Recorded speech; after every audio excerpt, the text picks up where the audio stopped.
Venice, late 12th century. A city born of the sea, cradled by the lagoon, a testament to human ingenuity and relentless ambition. Its foundations, laid upon shifting sands and marshy islands, belied the formidable power it would come to wield. This was no mere city, it was a republic, a maritime empire in the making. Venetian society was a tapestry woven with threads of commerce and nobility. Merchants, like the rising Quirini family, held considerable sway, their wealth fueling the city's expansion. Alongside them stood the patrician families, their lineage intertwined with the very founding of the Republic, holding the reins of political power. At the helm of this intricate society stood the Doge, elected for life from among the noble families. He was the symbol of Venetian authority, a figurehead of power balanced precariously between the competing interests of the merchant class and the old aristocracy. His council, the Signoria, advised him, their deliberations shaping the destiny of Venice. Doge Enrico Dandolo, a cunning and resolute leader, embodied the Venetian spirit. Blinded by age and perhaps ambition, he guided Venice with an iron fist and a silver tongue. He understood the delicate dance of diplomacy and the brutal realities of power, always maneuvering to advance the interests of his beloved city. Marco Quirini, a rising merchant, represented the dynamism of Venetian trade. His ships sailed to distant lands, braving treacherous seas and hostile rivals, bringing back exotic goods and forging new trade routes. He was a man of action, his fortunes rising with each successful voyage, his name becoming synonymous with Venetian enterprise. Alessandra Ziani, a noblewoman of keen intellect, found herself navigating the complex web of Venetian society. Bound by tradition and family expectations, she possessed a sharp understanding of political intrigue and a quiet determination to shape her own destiny within the confines of her gilded cage. The Arsenale, the heart of Venetian naval power, was a marvel of engineering and organization. Here, hundreds of skilled artisans toiled day and night, building and maintaining the fleet that secured Venice's maritime dominance. It was a symbol of Venetian ingenuity and a testament to the city's unwavering commitment to naval supremacy. Niccolo Barbarigo, a master shipbuilder, was a product of the Arsenale. His knowledge of naval architecture was unparalleled, his craftsmanship legendary. He understood the intricacies of every plank and timber, his hands shaping the vessels that would carry Venetian power across the seas. Venetian galleys were more than just ships. They were symbols of the Republic's might, instruments of its ambition. Swift, maneuverable, and heavily armed, they dominated the Mediterranean, securing trade routes and enforcing Venetian will.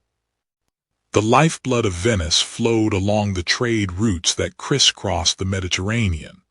Merchants like Marco Quirini were the arteries through which wealth and influence coursed, connecting Venice to the far corners of the known world.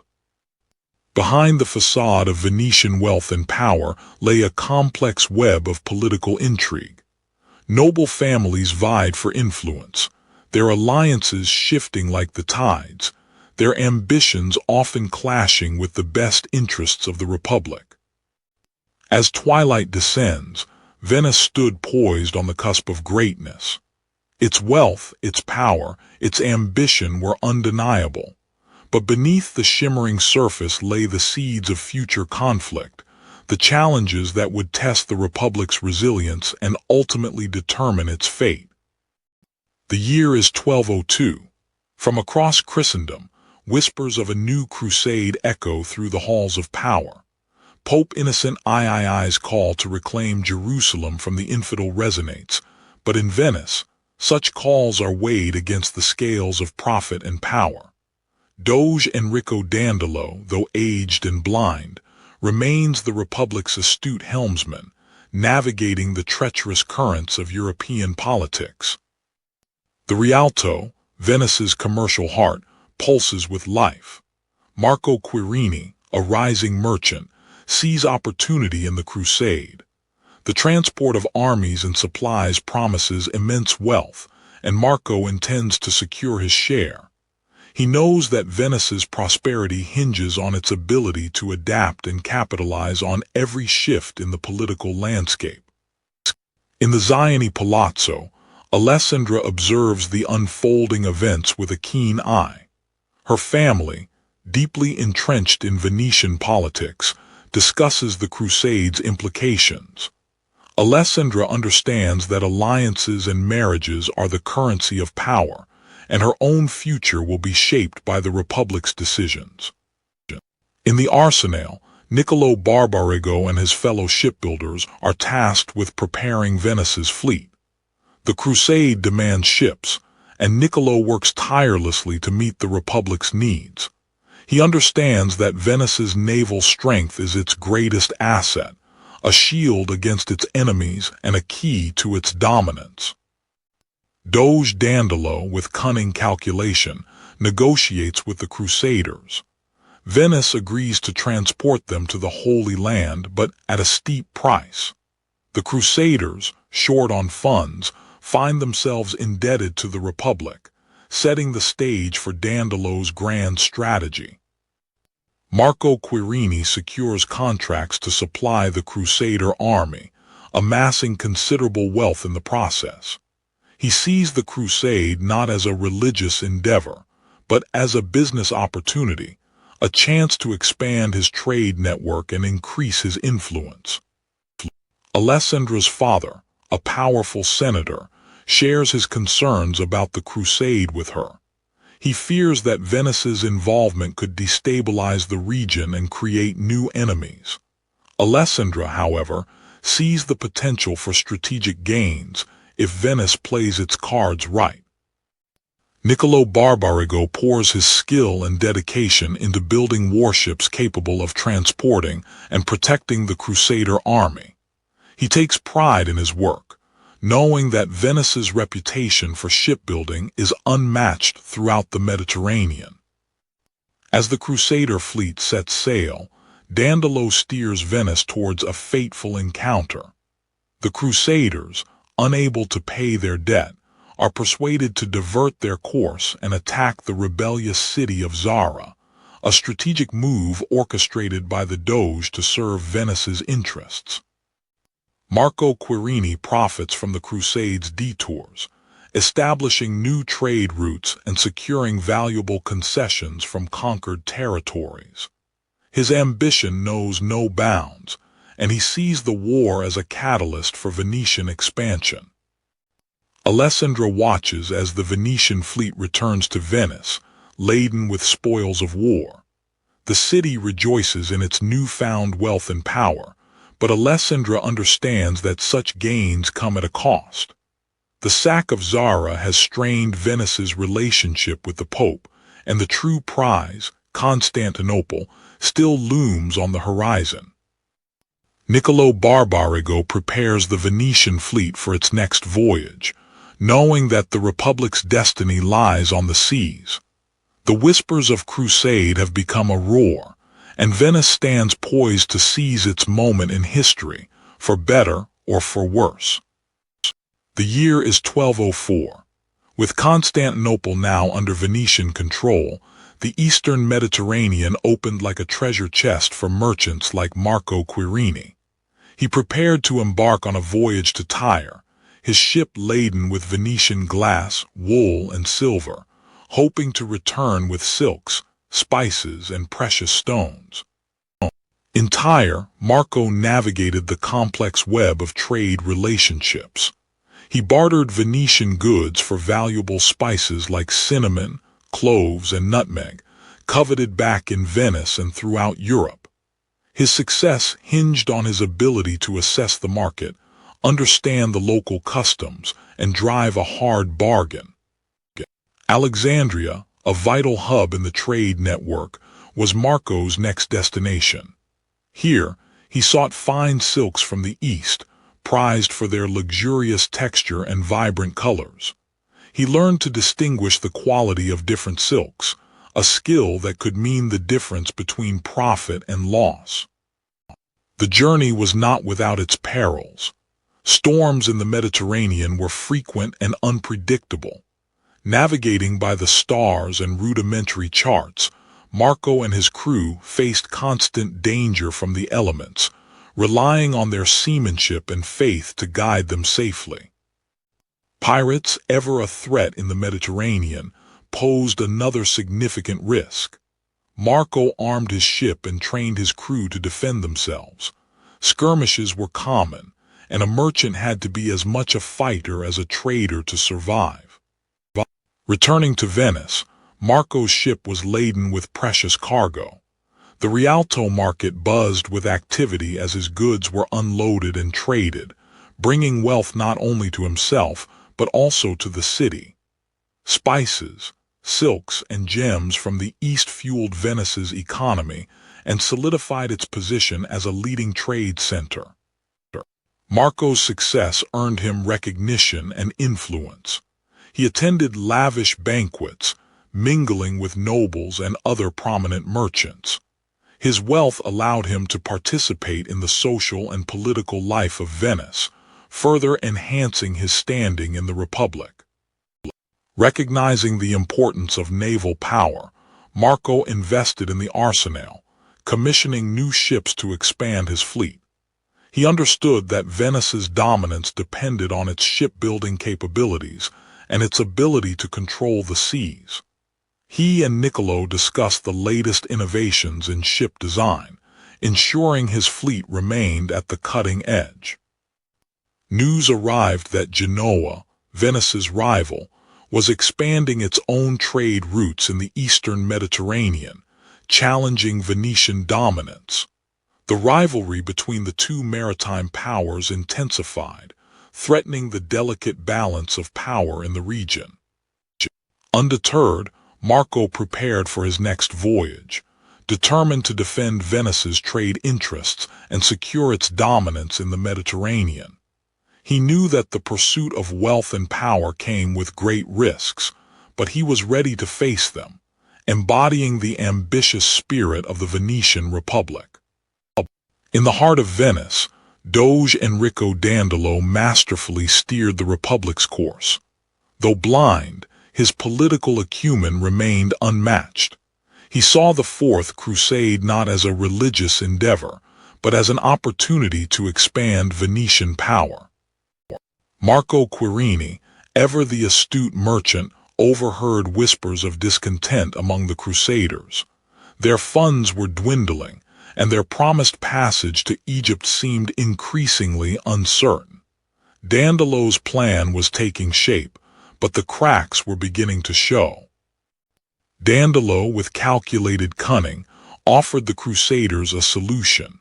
Venice would provide transport and supplies, but in return, the Crusaders would assist in reclaiming Zara, a rebellious city on the Dalmatian coast that had once belonged to Venice. Niccolo Barbarigo, the master shipbuilder, worked tirelessly in the arsenal, ensuring the Venetian fleet was ready for war. Every cog, galley, and transport vessel needed to be in perfect condition for the coming siege.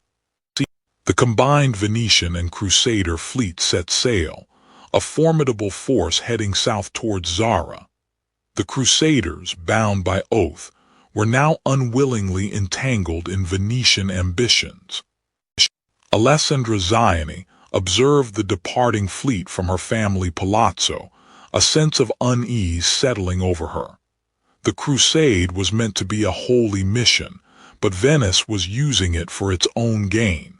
She sensed the potential for discord and danger. The siege of Zara began. The Crusaders, though uneasy about attacking a Christian city, were bound by their agreement with Dandolo.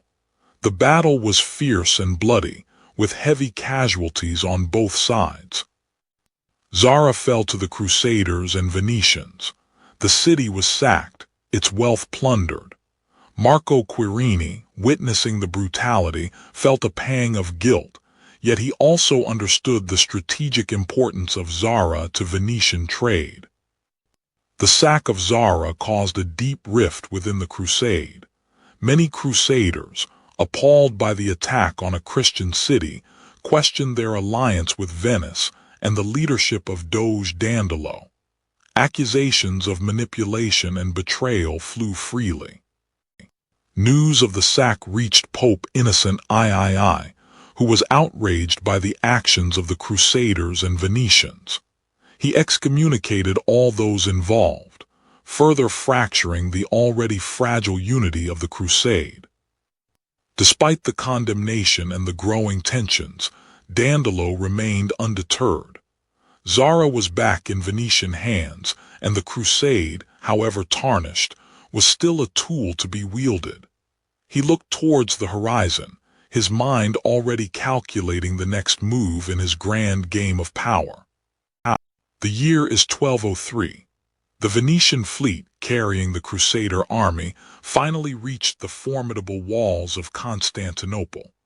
Doge Enrico Dandolo, though blind, stood tall, his voice resonating with unwavering resolve. Marco Quirini, aboard his ship, the Esperanza, felt a knot of unease tighten in his stomach. The sheer scale of Constantinople was daunting, a testament to Byzantine power. He wondered about the impact this siege would have on trade. Back in Venice, Alessandra Ziani watched from her palazzo as the last ships vanished over the horizon, carrying her brothers and cousins to war. She prayed for their safety, even as she questioned the justification for attacking a fellow Christian city.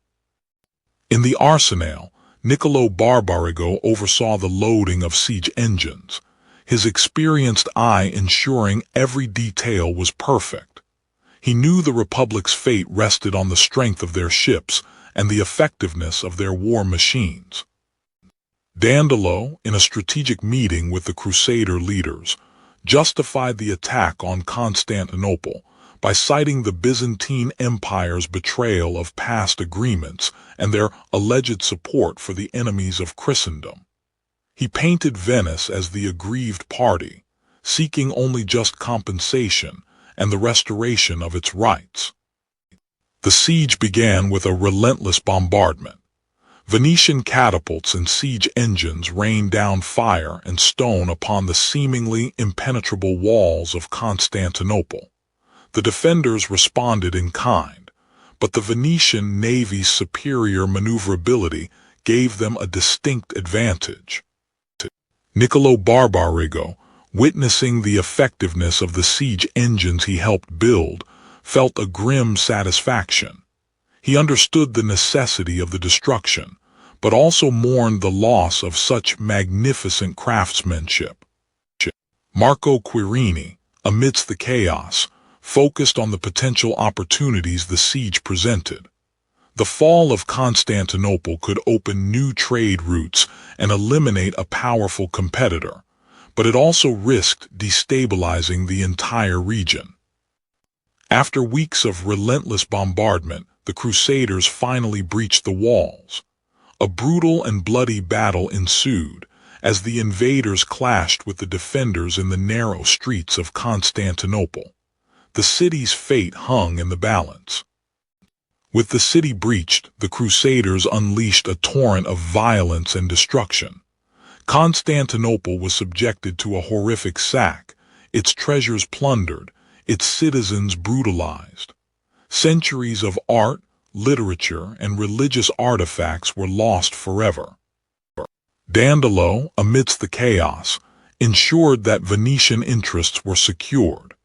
He directed his forces to seize strategic locations and claim the most valuable treasures, consolidating Venice's dominance over the fallen city. Back in Venice, Alessandra, upon hearing the news of the sack, wept for the destruction of Constantinople and the loss of innocent lives. She questioned whether the immense wealth gained was worth the price paid in blood and suffering. Constantinople, 1204. The dust settled, revealing a city scarred but brimming with untold riches. Doge Dandolo, despite his age, presided over the division of the spoils, ensuring Venice received its due. For Marco Quirini, the sack of Constantinople represented an unprecedented opportunity. He personally supervised the loading of Venetian ships, ensuring his family's share of the plunder was secured. Back in Venice, Alessandra Ziani contemplated the influx of wealth. While her family prospered, she wondered about the moral implications of the Crusades' outcome. The arsenal buzzed with activity as Niccolò Barbarigo and his shipwrights studied captured Byzantine vessels, incorporating their superior designs into the Venetian fleet. The spoils of war extended beyond mere treasure. Doge Dandolo addressed the Senate, detailing the territories Venice had claimed, strategic ports and islands across the eastern Mediterranean, securing Venetian dominance for decades to come. This included key locations in the Aegean and Adriatic seas. Marco Quirini seized the opportunity, charting new trade routes through the newly acquired Venetian territories.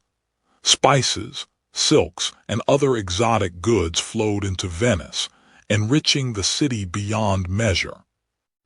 Alessandra, however, saw the human cost. She dedicated a portion of her family's newfound wealth to establishing hospitals and orphanages, attempting to alleviate the suffering caused by the crusade. The arsenal underwent a period of rapid expansion, spurred by the need for more ships to patrol Venetian waters and protect the burgeoning trade routes. Niccolò oversaw the construction of new docks and workshops, solidifying Venice's naval power. Venice erupted in celebration. The streets were filled with music, dancing, and displays of wealth. Doge Dandolo, though aged, watched over his city, knowing that with great power came great responsibility. Even in Constantinople, Venetian merchants like Marco Quirini were thriving. They rebuilt trade networks, now firmly under Venetian control, cementing the Republic's economic dominance. Alessandra continued to wrestle with the moral implications of Venice's actions. She understood the Republic's ambition, but she feared the long-term consequences of its ruthless pursuit of power. As the sun set over Venice, Niccolò Barbarigo surveyed the mighty fleet. He knew that maintaining this dominance would require constant vigilance and innovation. The spoils of war had transformed Venice, but the future remained uncertain. Venice, having reaped the spoils of Constantinople, experienced an unprecedented surge in wealth and power. Doge Dandolo, despite his advanced age, remained the steady hand guiding the Republic, his blindness seemingly compensated by an uncanny awareness of the shifting tides of fortune. Marco Quirini, ever the opportunist, expanded his trade routes, venturing further into the eastern Mediterranean. His ships returned laden with silks, spices, and precious artifacts, fueling Venice's economic engine and solidifying his family's burgeoning influence. Alessandra Ziani, witnessing the shifting power dynamics within Venetian society, understood that the Republic's newfound wealth brought not only prosperity but also new rivalries. Marriages became strategic alliances, fortunes were made and lost, and the old guard found itself challenged by ambitious newcomers. In the arsenal, Niccolò Barbarigo and his fellow shipbuilders worked tirelessly to expand Venice's naval fleet. The demand for new ships, both for trade and defense, was insatiable, transforming the arsenal into a sprawling industrial complex, the heart of Venice's maritime power. Constantinople, though weakened, remained a vital hub for trade. Marco Quirini, fluent in Greek and possessing a keen understanding of Byzantine customs, secured lucrative trade agreements, further enriching himself in Venice. The influx of Byzantine art and artifacts transformed Venetian architecture and culture. Palazzi were rebuilt and adorned with treasures from the East, reflecting the Republic's newfound wealth and its growing cosmopolitan character. Alessandra, surrounded by this opulence, recognized the importance of maintaining her family's position in this rapidly changing world. Doge Dandolo, despite his age, continued to inspire the Venetian people. He spoke of Venice's destiny to rule the seas and to bring prosperity and stability to the eastern Mediterranean. His words, though carefully crafted, resonated with the ambition and pride of the Venetian citizenry.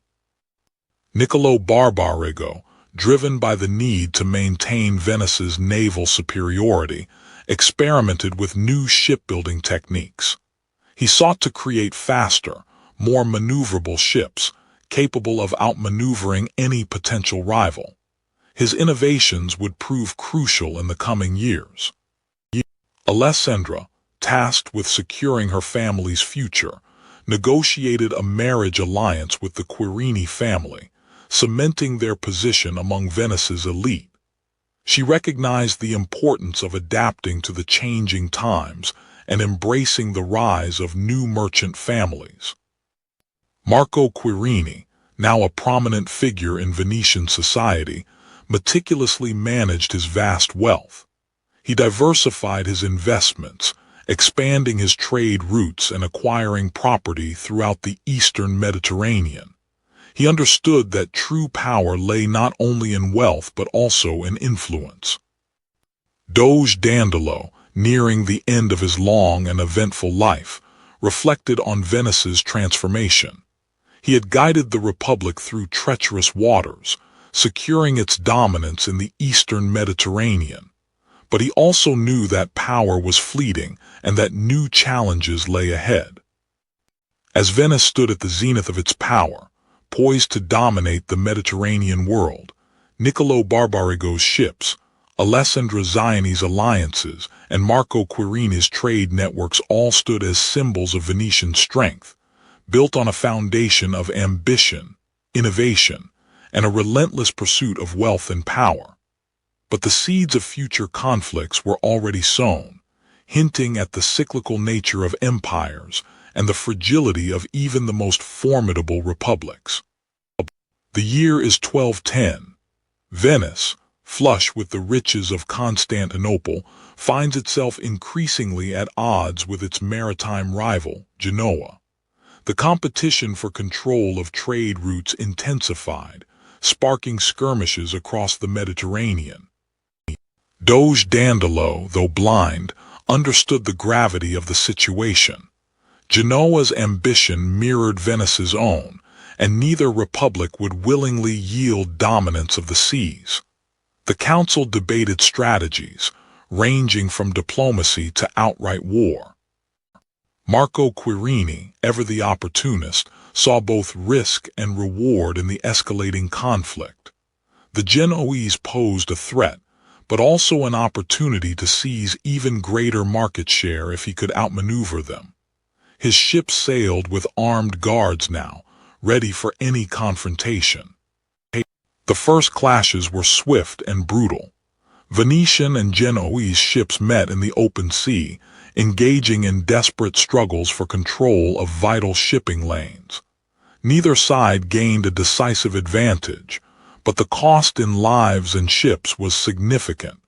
The Venetian Senate turned to the arsenal, commissioning Niccolò Barbarigo to design and build larger, more powerful ships. They needed vessels that could withstand the Genoese onslaught and project Venetian power across the Mediterranean. Niccolò poured all his knowledge and skill into the project. He incorporated new designs, strengthening the hulls, increasing the size of the sails, and adding more powerful weaponry. The arsenal worked day and night, driven by the urgency of the conflict. Alessandra Ziani, though removed from the immediate fighting, understood the stakes. The rivalry with Genoa affected every aspect of Venetian life, from the price of goods to the security of the city. She penned letters to influential figures, urging them to find a peaceful resolution, but knew that such hopes were slim. While Venice and Genoa clashed on the seas, Marco Quirini continued to expand his trade network. He sought new markets and forged alliances with local rulers, determined to maintain his competitive edge, even amidst the turmoil. He was in Alexandria to secure a deal on spices, knowing Venice needed them for its trade. After months of tireless work, the first of Niccolò's new galleys was launched. It was a magnificent vessel, larger and more powerful than any Venetian ship before. It was christened Il Leone di Venezia, the Lion of Venice, a symbol of the Republic's resolve. Doge Dandolo, though his body was failing, attended the launch. He could not see the ship, but he could hear the cheers of the crowd and feel the vibrations of its descent into the water. He knew that Venice's future rested on the strength of its navy. The new Venetian galleys proved their worth in battle. Il Leone di Venezia, leading the charge, scattered the Genoese fleet. The battle was fierce, but the superior Venetian ships and the skill of their crews ultimately prevailed. Venice had won a significant victory. The victory over Genoa brought a renewed sense of confidence to Venice. The Republic had demonstrated its naval prowess and reaffirmed its dominance of the seas. But the rivalry was far from over, and the struggle for wealth and power would continue to shape Venice's destiny. Venice, 1210. Years after the sack of Constantinople, the Republic prospered, but beneath the gilded surface, unease stirred. Whispers of dissent against Doge Dandolo's iron rule began to circulate in the narrow calli and opulent palazzi. Marco Quirini, ever ambitious, found himself drawn into this undercurrent of discontent. He saw opportunity where others saw only risk, a chance to elevate his family name and influence. Alessandra Ziani, though accustomed to the intrigues of Venetian politics, felt a growing unease. She sensed the shifting loyalties and the potential for violent conflict that simmered beneath the surface of Venetian society. Even Niccolò Barbarigo, preoccupied with his work in the arsenal, could feel the change in the air. The prosperity brought by the conquest had created new rivalries and magnified old grievances. Doge Dandolo, though aged and blind, remained acutely aware of the threats to his authority. He used his considerable political skill to maintain control, but the cracks in his power were beginning to show. Marco, seeking to capitalize on the unrest, presented a proposal to a group of influential merchants. He argued for a redistribution of power, promising greater opportunities for all, but his true ambition was to secure a position of influence for himself. Alessandra witnessed the growing rift within her own family. Her father, a staunch supporter of Dandolo, clashed with those who saw the Doge as an obstacle to their own advancement. Niccolò saw the neglect of the Venetian fleet as a sign of deeper problems. The focus had shifted from maintaining the Republic's strength to exploiting its wealth, leaving it vulnerable. Dandolo, aware of the conspiracy against him, gathered his loyalists. He knew he had to act decisively to crush the rebellion before it gained momentum. Marco, emboldened by the support he had garnered, prepared to make his move. He believed that the time for change had come, and he was ready to seize the moment, no matter the cost.